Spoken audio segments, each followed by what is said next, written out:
আজকের সুন্দর বিকেলে আমরা বেরিয়ে পড়েছিলাম বাগআটি জলকরের পাড়ে। স্নিগ্ধ হাওয়া, বিশাল খোলা জলাশয় আর বন্ধুদের সাথে সময় কাটানোর অনুভূতিটা সত্যিই অসাধারণ। আমরা বাইক স্ট্যান্ডে বসিয়ে ছবি তুলছিলাম, হাসাহাসি করছিলাম আর পরন্ত বিকেলের শান্ত সৌন্দর্য উপভোগ করছিলাম।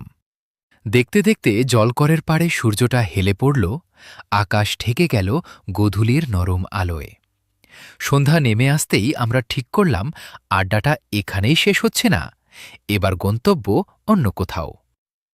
জলকরের পাড় ছেড়ে আমরা চলে এলাম মালঞ্চ মঠবাড়ির বিখ্যাত স্বপ্নচূড়া ক্যাফেতে। রাতের ঝলমলে রঙিন আলো আর সুন্দর সাজসজ্জা দেখে মুহূর্তেই মনটা ভালো হয়ে গেল। প্রবেশদ্বারের আলোময় পরিবেশটা দেখে আমরা কিছুক্ষণ দাঁড়িয়ে চারপাশটা উপভোগ করলাম। ক্যাফের ভেতরে ঢুকে আমরা সিঁড়ি বেয়ে ওপরের বসার জায়গাটায় চলে গেলাম। বন্ধুদের সাথে গল্পের সাথে একটু মুখরোচক খাবার না হলে কি চলে। টেবিলে চলে এলো ঠান্ডা ক্যাম্পা কোলা আর সাথে মচমচে স্ন্যাক্স। একে অপরের প্লেট থেকে খাবার কেড়ে খাওয়া আর জমজমাট হাসিখুশি আড্ডা, ঠিক যেমনটা বন্ধুদের সাথে প্রতিটা আড্ডায় হওয়া উচিত।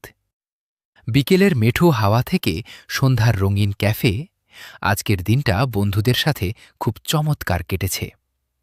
এরকম ছোট ছোট মুহূর্তগুলোই জীবনের সেরা স্মৃতি হয়ে থাকে।